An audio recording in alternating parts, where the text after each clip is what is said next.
S'il est écrit ici, Jésus lui répondit, « Je le suis, moi qui te parle. » Jean 4, verset 26. Alors, Jésus nous répond à toi et à moi. « Je le suis, moi qui te parle. » Pas les frères qui proclament la parole, mais c'est le Seigneur qui nous parle. Et si nous pouvons comprendre que c'est lui qui nous parle, alors tout devient totalement différent. Si nous pensons que c'est simplement un homme qui a parlé, ou quand quelqu'un l'a dit, si Frère Branham vivait aujourd'hui, le sujet qui était important pour eux, il l'a traité. Le sujet qui est important pour toi, il le traitera avec toi. Le sujet qui est important pour moi, il le traitera avec moi. Il sait exactement de quoi et comment il parle avec chacun. Il se peut qu'en ce lieu, nous regardions à ce qui est visible. Mais il y a une prédication de Frère Branham qui dit que nous ne devons pas regarder à ce qui est visible, mais nous devons regarder à ce qui est invisible. Amen. Car c'est l'invisible qui change aussi le visible, le transforme, le remodèle. Car l'invisible peut se manifester de manière visible. Lorsque Dieu se manifeste à toi, lorsque sa puissance se manifeste dans ta vie, dans ma vie, alors tu ne restes pas sur place. Tu te lèves et ta bouche ne restera pas fermée. Elle s'ouvre et tu peux alors louer le nom du Seigneur ton Dieu qui s'est montré miséricordieux envers toi et envers moi. Je le sais, dit la femme, quand le Messie viendra, celui qu'on appelle Christ, quand il viendra, quand il sera venu, il nous annoncera toutes choses. Jean 4, verset 25. Nous attendons en effet son retour, mais nous pouvons dire une chose, il est venu vers moi, vers toi, et s'est révélé à toi et à moi. Il a parlé à toi et à moi, et nos cœurs ont très souvent brûlé au-dedans de nous lorsqu'il nous a parlé. Et nous avons eu du mal à nous retenir. Et la réponse nous est parvenue de sa bouche. Et puis, dans le psaume 139, cela est soudainement devenu si grand pour moi.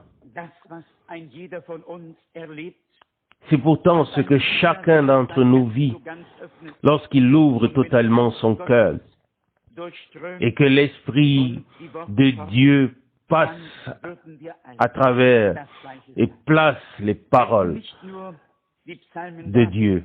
Alors nous pourrons dire tous la même chose. Ce ne sont pas seulement les psaumes de David, ils sont devenus tes psaumes et mes psaumes. Car, d'une manière ou d'une autre, c'est quelque chose, c'est quelque part ton chemin, mon chemin, ton destin, le mien, l'intervention de Dieu, de la même manière qu'à l'époque. Amen. Tu m'entoures de toutes parts. Tu sais tout. Quand je m'assieds, quand je me lève, quand je me couche. Quoi qu'il arrive, tu le sais. Psaume 139, verset 2, 3. Et il dit au verset 5 du psaume 139, tu m'entoures par derrière et par devant. Et tu as posé ta main sur moi. Verset 6. Trop merveilleuse est une telle connaissance pour moi. Trop élevée, je ne peux la comprendre. Dieu a posé sa main sur toi et sur moi. Il nous a fermement entourés. Il nous tient et nous n'avons pas besoin de craindre. Il dit, trop merveilleuse est une telle connaissance pour moi. Très élevée, je ne peux la comprendre. David a vu sa propre bassesse et il a vu la hauteur de celui qui est élevé et il l'a glorifié. Et il en va de même pour chacun de nous. Et il dit au verset 17, Combien précieuses sont maintenant tes pensées pour moi, ô Dieu. Combien puissantes sont leurs sommes. Que dirait-il aujourd'hui? Et peut-être a-t-il déjà parlé pour nous, nous qui ici avons entendu les pensées du Très-Haut dans une grande mesure, nous qui avons compris sa parole et qui pouvons faire partie de ceux à qui il s'est révélé. Ce matin, mes yeux sont tombés sur une parole du prophète Jérémie qui m'a beaucoup réconforté. Avant que je puisse le lire, je voudrais juste lire brièvement ce qui a été mis dans ma poche gauche le dimanche dernier à Zurich. C'était une prière et un exaucement. Et il est dit, cher frère Franck, je voudrais encore te remercier chaleureusement pour ta prière. Cette prière que j'ai demandée pour ma fille malade à l'Assemblée de Zurich. Elle était internée dans un asile et la situation était très mauvaise pour elle et pour sa famille. Et cette mère est venue présenter sa requête, sa demande.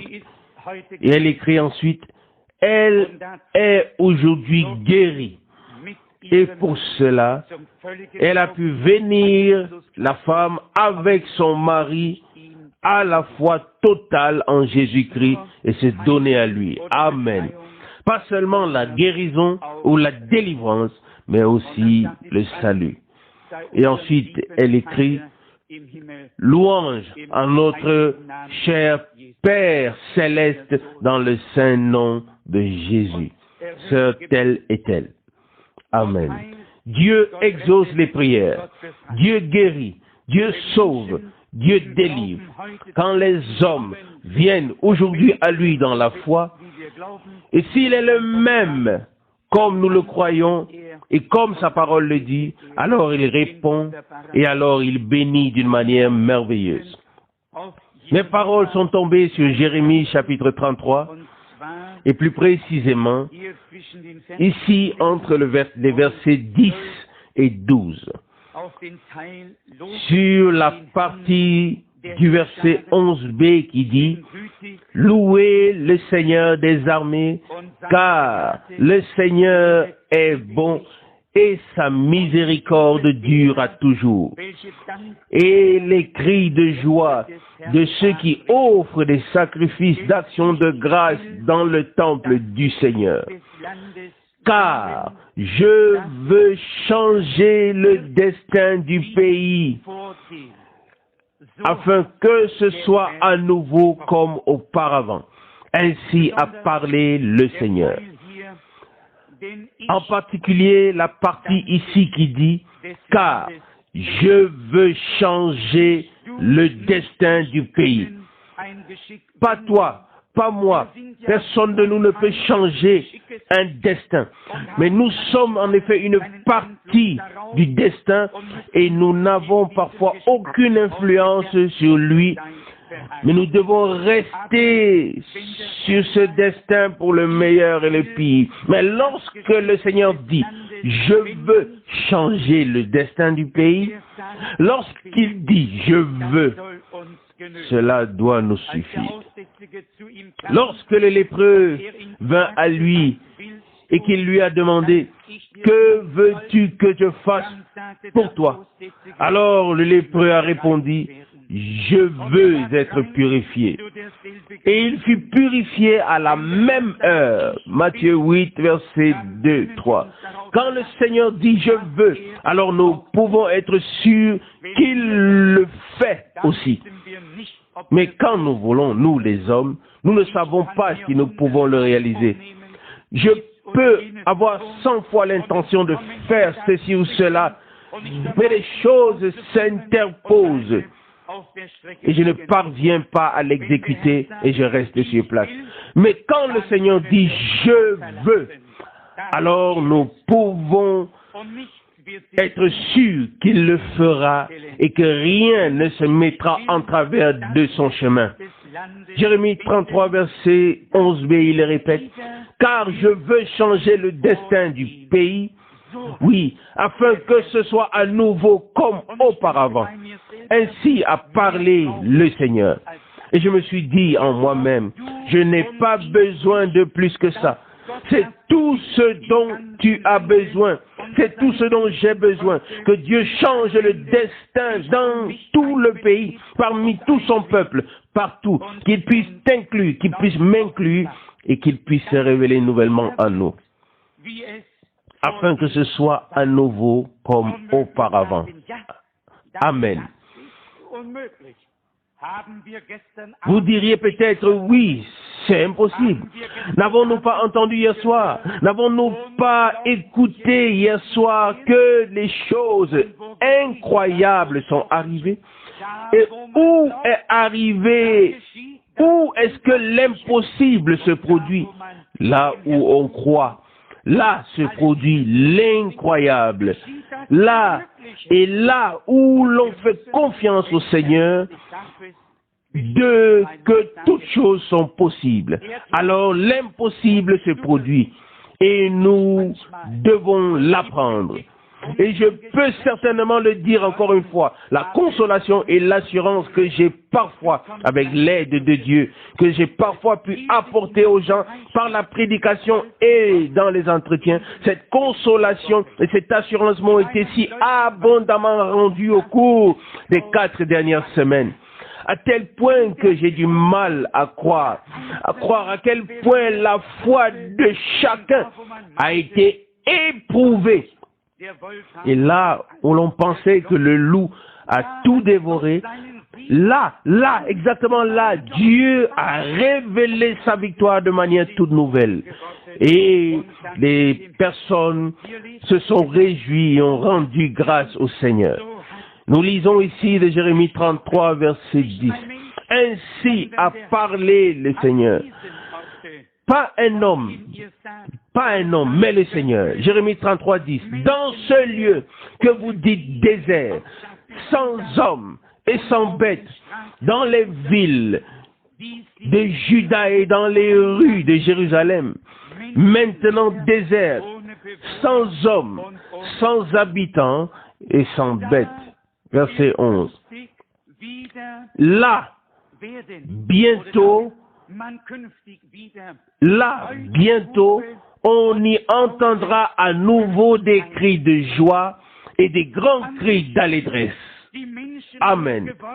À l'endroit qui était devenu désert, à l'endroit qui avait été frappé par le jugement, à l'endroit où il s'est passé quelque chose d'incroyable, vu d'un autre côté, à cet endroit, quelque chose de nouveau devait à nouveau se passer. Et il est dit au verset 11 qui est répété, « Bientôt on y entendra à nouveau des cris de joie et des grands cris d'allégresse. Les gémissements, les plaintes, les soupirs devaient prendre fin. Et le Seigneur a décidé de changer le destin. Et il dit, en ce lieu dont il est dit qu'il est désolé, qu'il est désert.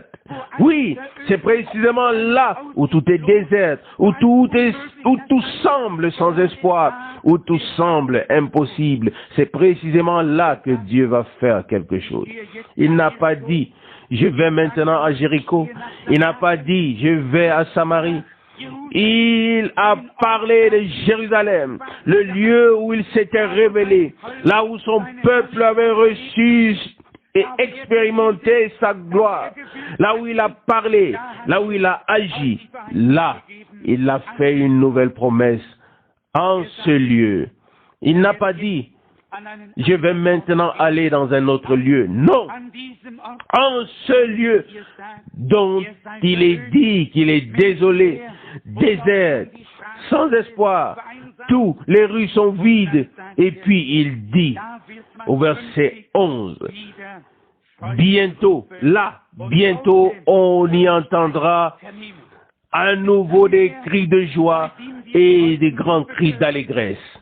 Il y a longtemps que nous n'avons pas entendu des cris de joie et de grands cris d'allégresse, mais bientôt, nous l'entendrons à nouveau, nous entendrons à nouveau des cris de joie et des grands cris d'allégresse, à savoir, lorsque Dieu aura changé notre destin et que tout le pays entier sera à nouveau saisi par la parole et par l'Esprit de Dieu. Il est dit, au verset 11 la suite, les cris de joie de l'époux, les cris de joie de l'épouse.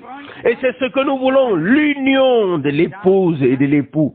Et Jean était là et dit, l'ami de l'époux entend les cris de joie d'allégresse de l'épouse et dit, cette joie est la mienne. Cette joie qui est la mienne est maintenant parfaite. Amen. Il faut qu'il croisse et que je diminue. Jean 3, 29, 30. Et frère Schmitt a lu la parole.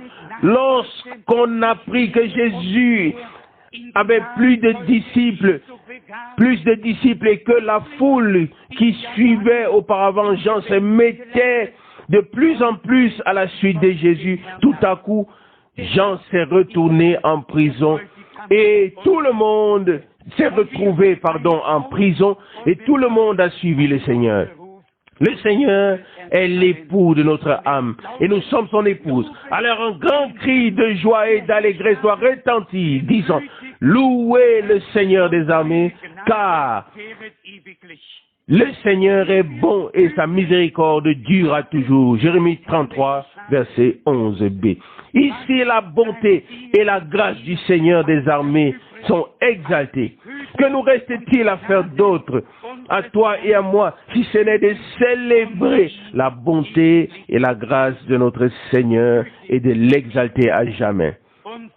Car le Seigneur est bon et sa miséricorde dure à toujours. Et les cris de joie de ceux qui offrent des sacrifices d'action de grâce dans le temple du Seigneur. Verset 11b. Ça aussi fait partie de la chose. Dans le temple du Seigneur. Et il est dit, vous êtes le temple du Dieu vivant. 2 Corinthiens 6, 16. Dieu a une église sur la terre dans laquelle il veut se manifester et par laquelle il veut se faire connaître. Là où il se manifeste, où il se révèle, là il y a de la louange, là il y a des actions de grâce, il y a des cris de joie et de l'adoration. Il peut à nouveau y avoir de la joie. Amen. Vous savez bien qu'il est très difficile de pousser des cris de joie quand on est dans une certaine situation. Et je ne crois pas que cela plaise à Dieu, que ce soit seulement une façade extérieure que l'on affiche. Cela doit venir de l'intérieur. Si l'homme est affligé jusqu'à la mort, alors qu'il en soit ainsi. S'il est rempli d'allégresse jusqu'au ciel, qu'il en soit ainsi. Chacun comme cela est. Mais Dieu, comme nous l'avons entendu, changera le destin, changera le cours des choses. Et sérieusement, tout cela est en rapport avec le verset que j'ai souvent lu les années précédentes dans le même chapitre au verset 2. Jérémie 33, verset 2. Ainsi parle le Seigneur qui fait tout, le Seigneur qui le conçoit afin de le réaliser aussi. Amen. Yahvé est son nom. Invoque-moi et je t'exaucerai et je te ferai connaître des choses grandes et incroyables que tu n'as pas encore connues. Amen. Nous avons entendu hier que des choses incroyables s'étaient produites. Cela avait été lu dans l'Écriture. Et ici il est dit, je t'exaucerai et je te ferai connaître des choses grandes et incroyables que tu n'as pas encore connues jusqu'ici. C'est le verset 3 de Jérémie 33. Il s'agira certainement pas d'une nouvelle révélation, d'un quelconque secret, mais plutôt que l'impossible soit possible et que l'incroyable soit accessible aux croyants, que Dieu puisse réellement se révéler dans sa puissance et sa gloire. Pour moi, il n'y a rien d'autre que de croire que Jésus-Christ est véritablement le même, qu'il est ressuscité, et qu'il est vivant, et qu'il est le Seigneur, et qu'il se révélera, et qu'il changera le destin, le cours des choses, et cela ne devrait plus tarder. Ainsi a parlé le Seigneur, ou ainsi parle le Seigneur, dans ce lieu que vous dites désert. C'est le verset 10, la première partie. Si ce n'était que ça, cela ne serait pas bien grave. Peu importe ce que l'on dit, ce ne sont pas des paroles d'hommes. Ils devront se taire lorsque Dieu parlera, agira, se révélera. J'en suis convaincu et je ne peux pas faire autrement que d'accorder ma foi à Dieu. Que pouvons-nous faire d'autre? Tout ce qu'il a fait pour nous serait-il vain? Loin de là, l'action de Dieu n'est pas de nature à durer temporellement. L'action de Dieu est une action éternelle, car il est le Dieu éternel et nous avons pu l'expérimenter merveilleusement chaque fois de manière nouvelle. Amen. Bientôt, on entendra à nouveau des cris de joie et des grands cris d'allégresse. Les cris de joie de l'époux et les cris de joie de l'épouse. Des cris de joie de ceux qui disent « Louez le Seigneur des armées, car le Seigneur est bon et sa miséricorde dure à toujours. » Jérémie 33, verset 11. Là, ce sont ceux en qui Dieu veut se glorifier, en qui il veut confirmer sa parole et à qui il veut se révéler de manière nouvelle. Alors, je changerai le destin du pays. Oh, quand le Seigneur dit quelque chose, quand il dit quelque chose qu'il veut faire, alors nous pouvons être sûrs qu'il le fera. Amen. Si je le dis, nous ne savons pas si ce sera le cas ou si ce ne sera pas le cas. Mais quand le Seigneur le dit, alors il en sera ainsi. Sa sainte bouche a parlé. Et notre cœur a entendu ce qu'il a dit. Et ne l'a pas seulement entendu, mais l'a reçu dans la foi. Et nous ne pouvons pas faire autrement que de le remercier et d'avancer dans la foi, afin que ce soit à nouveau comme auparavant. La fin, Jérémie 33, verset 11b. Pour nous, cela peut sembler impossible, mais justement, derrière cette parole se trouve alors la petite phrase « Ainsi pas à parler le Seigneur ». En d'autres termes, c'est le « ainsi » dit le Seigneur. Et si le Seigneur des armées s'est décidé de faire quelque chose, qui va le changer? Qui va l'arrêter? Qui va l'empêcher? Dieu accomplira chaque promesse. Nous le verrons et notre cœur exultera et la langue du muet poussera des cris de joie. Lorsque Dieu se révélera, tout se dénouera en nous, autour de nous, et nous pourrons le remercier. Alors, je changerai le destin du pays afin que ce soit à nouveau comme auparavant. Ainsi parle le Seigneur, encore dans Jérémie 33, verset 11. C'est ces précieuses et saintes paroles. C'est sur ces quelques lignes que mes yeux se sont posés ce matin quand j'ai ouvert la Bible. Cette parole est tombée dans mon cœur et je crois de tout mon cœur qu'aujourd'hui, Dieu te parle, me parle et nous parle à tous par cette parole. Oserais-tu accepter cette parole dans la foi comme vraie? Oserais-tu croire qu'avec Dieu, de telles choses sont possibles? Ne dis pas, je suis simplement un arbre desséché, où les difficultés et la situation, et si tu savais, ce qui compte, ce n'est pas ce que tu connais des hommes, mais ce que tu connais des dieux. Et si tu connais ce que Dieu dit, saisis-le, crois-le et tu verras. Et c'est pourquoi nous voulons aujourd'hui placer toute notre confiance dans le Seigneur. Je vous le dis, les vieilles tantes, les frères et sœurs, qui m'ont tant malmené ces dernières 4 semaines ne savent pas à quel point ils sont devenus une bénédiction pour moi. Ils ne savent même pas ce qui s'est passé dans mon cœur pendant qu'ils rendaient témoignage de ce que la parole de Dieu est devenue pour eux et combien ont exprimé leur reconnaissance envers le Seigneur.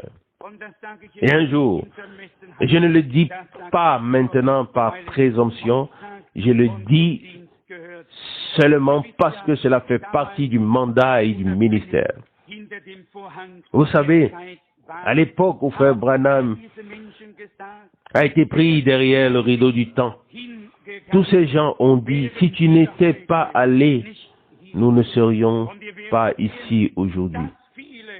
Et vous verrez que beaucoup seront là à cause du fait que cette parole a été portée dans le monde entier. Et cela en toute clarté et vérité, comme Dieu l'a révélé et confirmé. Amen. Beaucoup seront là et remercieront le Seigneur. Puisse-t-il nous fortifier aujourd'hui dans la foi, toi et moi, afin que nous puissions l'accepter et ne plus considérer la douleur ou l'aiguillon, que ce soit spirituel ou terrestre, et la possibilité ou l'impossibilité de notre situation, notre condition. Mais comme Abraham, nous l'avons entendu aussi hier soir dans Romains chapitre 4, Abraham percevait bien les choses comme elles étaient, mais il ne s'y arrêtait pas. Il ne les regardait pas. Il ne faisait que les percevoir, c'est vrai, mais il ne s'intéressait pas à tout cela. Nous percevons bien les choses, mais nous ne nous y arrêtons pas. Nous ne nous y arrêtons pas, mais nous faisons confiance au Seigneur le Dieu vivant et nous croyons qu'il accomplira ce qu'il a promis. Il y a des choses que nous pouvons percevoir et si nous portons notre attention dessus, alors nous pourrons aussi y succomber. Cela peut être le cas. Mais Abraham a perçu les choses.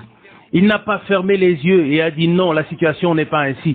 Mais il savait, il percevait et il était convaincu que Dieu serait encore plus glorifié à partir de cette situation impossible qu'il ne l'était auparavant. Si les choses s'étaient produites à une époque où Abraham était en bonne santé, où tout ce qui était extérieur marchait bien, il se serait réjoui, bien sûr, et le Fils aurait été là. Mais où aurait été le miracle?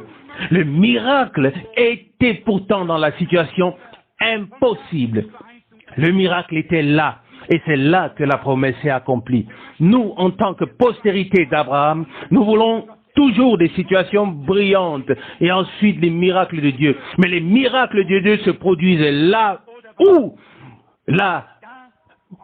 où il nous est impossible de croire et d'aller plus loin. C'est là que se produisent les miracles de Dieu. Et comme ici, nous l'avons entendu et constaté, comme le Seigneur l'a dit, je te ferai connaître des choses grandes et incroyables. Verset 3. Dieu peut le faire. Dieu peut faire connaître de grandes choses et des choses inconcevables et incroyables pour nous. Et pour autant que nous pouvons l'observer, le Seigneur a véritablement commencé par des petites choses et a déjà fait de grandes choses. Trop merveilleux est une telle connaissance. Psaume 139, verset 6. Tu m'entoures par derrière et par devant. verset 5. Pour toi, les ténèbres ne sont plus des ténèbres. La maladie n'est plus une maladie. Le péché n'est plus un péché. Pourquoi? À la croix de Golgotha, un sacrifice parfait a été offert. Le saint sang divin de la rédemption a coulé. Nous sommes sauvés. Nous sommes guéris. Nous sommes rachetés. Le Seigneur dit aujourd'hui, c'est moi qui te parle, en accord avec Jean 4, verset 26. C'est ce qu'il a dit à la femme. C'est ce qu'il te dit aujourd'hui à toi et à moi. Il ne nous reste plus qu'à aller et à dire, oui, j'ai trouvé et j'ai expérimenté celui dont Moïse et les prophètes ont parlé. Venez voir si ce n'est pas le Messie. Le Seigneur nous a parlé par sa parole et par son esprit. Amen. Et nous l'avons entendu tout à l'heure, Jean 4, verset 24. Dieu cherche de tels adorateurs qui l'adorent en esprit et en vérité. La parole de Dieu est la vérité et son esprit nous a révélé la vérité de la parole. Et c'est pourquoi nous faisons partie des adorateurs qui peuvent adorer Dieu en esprit et en vérité. Amen. Et c'est ce que nous voulons faire aujourd'hui. Amen. Le frère Rousse prend la parole. Louange et grâce soient rendues au Seigneur. Nous allons maintenant adorer. Les paroles que nous avons entendues ne sont pas des paroles d'hommes, mais la parole de Dieu. Et la parole de Dieu vaut la peine d'être crue de tout cœur. Je voudrais encore dire quelque chose. Si nous ne croyons pas la parole de Dieu, l'approbation de Dieu ou le bon plaisir de Dieu ne repose pas sur nous. Pas sur toi et pas sur moi, car la parole de Dieu est faite pour être crue de tout cœur. La parole de Dieu est faite pour cela.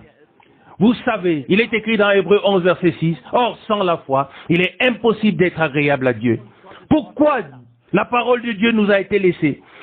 Je vous le demande, je me le demande. Elle nous a été laissée pour que nous croyions de tout notre cœur. Et alors, nous verrons la gloire de Dieu. Savez-vous, en ces jours-là, les gens étaient comme maintenant dans nos jours. Ils ont pensé, comment cela pourrait-il être possible encore une fois? Tout a été détruit, tout a disparu. Il ne se passe plus rien ici, à cet endroit. Vous savez, il ne peut plus rien se passer. Mais, vous savez quoi? La bouche de Dieu, lorsqu'elle parle, alors elle a parlé, et ce qui a été dit demeure. Et alors, ce qu'elle a dit arrivera. Et c'est pour cela que je suis si heureux et si reconnaissant que nous soyons édifiés sur le fondement des apôtres et des prophètes, avec Jésus-Christ, la pierre angulaire et aussi la pierre de fête.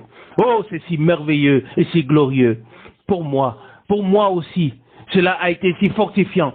Toutes les paroles de Dieu, nous devons les croire de tout cœur. Frères et sœurs, je le répète, si nous n'y croyons pas, alors le bon plaisir de Dieu ne repose pas sur nous, ni sur toi et ni sur moi. Nous sommes alors rejetés. Mais si nous croyons la parole de Dieu et lui faisons confiance, je vous le dis, alors le bon plaisir de Dieu reposera sur nous. Or, sans la foi, il est impossible d'être agréable à Dieu. C'est en effet ce que dit Hébreux 11, verset 6. Car celui qui veut s'approcher de Dieu doit croire qu'il y a un Dieu et qu'il accorde sa récompense à ceux qui le cherchent. C'est cela. Hébreux chapitre 11, 7. C'est par la foi que Noah, après avoir reçu l'instruction divine, soucieux des choses qui n'étaient pas encore visibles aux yeux de tous, a construit une arche pour sauver sa famille. C'est par une telle foi qu'il a prononcé le jugement du monde et qu'il est devenu héritier de la justice selon la foi. Amen. Hébreux 11, verset 7. N'est-ce pas une parole glorieuse? Frères et sœurs, même un Noé, il n'avait encore rien vu et il devait construire. Pourquoi a-t-il construit? Parce qu'il a cru Dieu. Il a cru. Et les hommes ont pu dire ceci et cela et peut-être rire et se moquer et dire: quel homme insensé es-tu? Oui, ils ont pu utiliser de diverses expressions, comme cela peut être le cas de nos jours. Mais celui qui fait confiance à Dieu ne se laissera pas troubler, mais il croit Dieu de tout son cœur et il sait qu'il tiendra certainement, que Dieu tiendra certainement ce qu'il a promis. Et c'est ainsi que nous pourrons passer d'une parole, d'une promesse à l'autre que Dieu a dit et a prononcé. Et nous voyons chaque promesse qu'il a faite, chaque promesse qu'il a donnée, il l'a tenue. Et les hommes ont dû se tenir à l'écart, honteux, et ont dû ensuite voir que Dieu reste Dieu, et ce qu'il promet, il l'exécute. Eh bien, c'est à Dieu de décider quand il le fait, comment il le fait, mais il le fait. Et c'est pour cela que nous sommes si heureux et si reconnaissants. Frères et sœurs, ne nous décourageons pas non plus dans nos jours. N'écoutons pas à ce que les gens pensent mieux connaître, qui pensent qu'ils sont plus intelligents et nous rabaissent peut-être. Cela ne fait rien. Vous savez, regardons au Seigneur, regardons à ses promesses, regardons à ce qu'il a promis. Pensez-vous qu'il commence quelque chose et qu'ensuite il ne l'achève pas? Non. Ce qu'il promet, il l'accomplit, il l'exécute. Et nous pouvons donc avoir bon courage. Et vous savez, je voudrais dire, frère Franck a dit qu'il n'y a pas de quoi se réjouir, mais nous pouvons déjà nous réjouir. Nous pouvons déjà nous réjouir que Dieu ait parlé. Oh, les paroles de Dieu, nous ne les remettons pas en question. Et puis, vous savez, s'il a déjà parlé, alors nous pouvons déjà exalter. Oui, savez-vous, Marie avait déjà exalté. Mon âme exalte le Seigneur. Et il n'était pas, la chose n'était pas encore là, mais la promesse était faite et elle pouvait déjà exalter dans son cœur. Savez-vous, nous, le peuple de Dieu, dans la nouvelle alliance, la grâce qui nous a été accordée, nous pouvons déjà l'exalter. Nous pouvons remercier Dieu. Oui, nous demandons peut-être, oui, comment tout cela arrivera-t-il? Comment cela doit-il se faire? Ah, par beaucoup ou par quelques-uns, qui viendra ou qui partira? Laissons donc tout cela de côté. Qui vient ou qui part, croyons seulement. C'est ce que Dieu regarde. Si nous croyons ou si nous ne croyons pas, croyons, croit-il ou qu'il ne croit pas? Mes pensées sont retournées, oui, à la manière dont il a parlé à un homme. Et vous savez, il a dû mettre tout le monde de côté avec une poignée, avec quelques hommes. Dieu a continué à avancer et a ainsi remporté la victoire. Qui était-ce? Qui était-ce? Gédéon, bien sûr. Regardez, c'est comme ça. Dieu fait comme il veut. Pas comme tu penses, pas comme la masse pense. Amen. Non, Dieu fait comme il veut. Et nous ne pouvons pas faire venir ou tirer quelqu'un ici ou là. Ce n'est pas notre travail, c'est le sien. Ce qu'il fait, nous l'avons lu. Ainsi a parlé le Seigneur. Il le fera. Il peut le faire. Pas toi, pas moi. Ce que nous pouvons faire, c'est tout détruire, c'est détruire toute chose, nous mettre les bâtons dans les roues. Mais quand il fait quelque chose, c'est bien. Gloire à son merveilleux nom. Frères et sœurs, nous sommes si heureux et si reconnaissants pour toutes les paroles de Dieu. Et je voudrais insister encore une fois, Dieu a fait de nous des enfants de Dieu pour que nous croyions. Et de tout notre cœur et mettions toute notre confiance en lui. N'abandonnez pas votre joyeuse assurance, frères et sœurs, mais tenez ferme dans la foi. Restons unis comme un seul homme, mais même si nous sommes peu nombreux. Mais Dieu peut agir par quelques-uns et par beaucoup. Vous savez, Dieu fait ce qu'il veut. Nous sommes donc si heureux et reconnaissants que Dieu ait parlé ce matin. Croyez-le vous, ce matin, il nous a parlé par sa parole précieuse et sainte. Si nous doutons de cette parole, rien ne peut nous aider. Mais nous devons croire qu'il a parlé.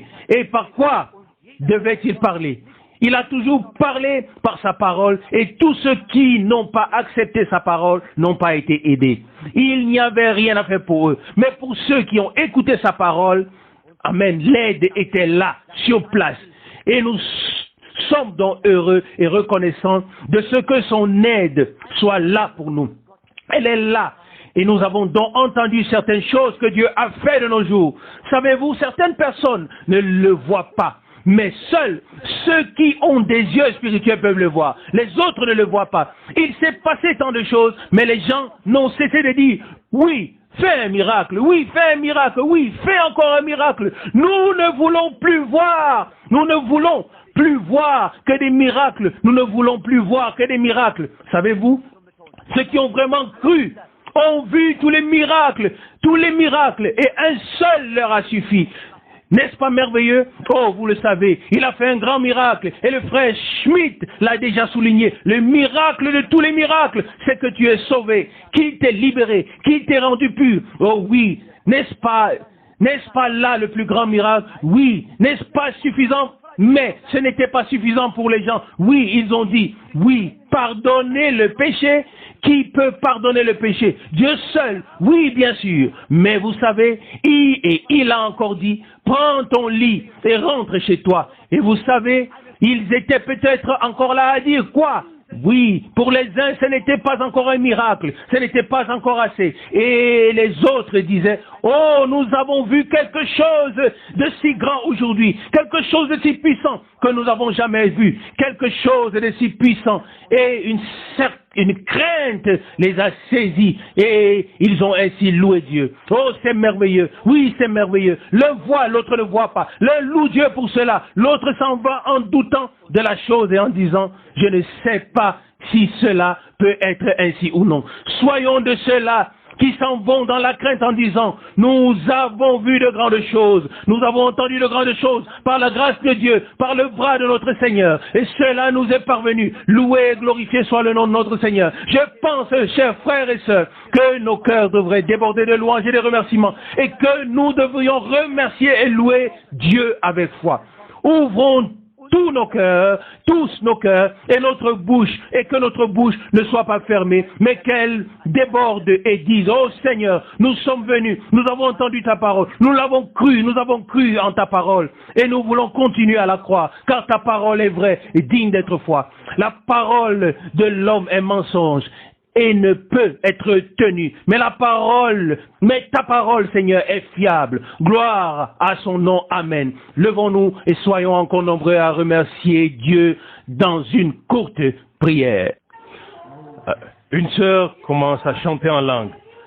Ce que les yeux n'ont jamais vu, ce que les oreilles n'ont jamais entendu, Dieu l'accomplit en nous parce que nous avons entendu sa parole.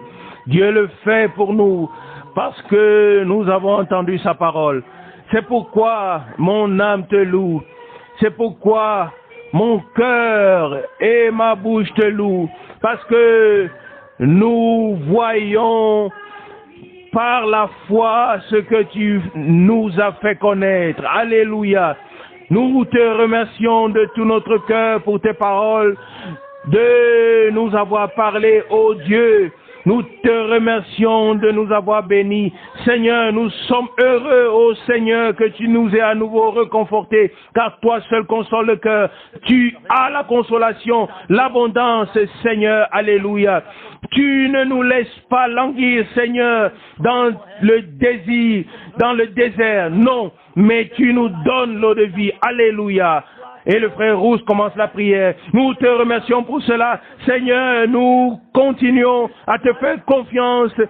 Et nous savons que tu continueras à aller de l'avant avec ton peuple, même si nous sommes rejetés, méconnus et méprisés. Mais cela n'a pas d'importance. Oh Seigneur, nous levons les yeux vers toi et tu t'es fait connaître à nous. Alléluia. Gloire et merveilleux soit ton nom.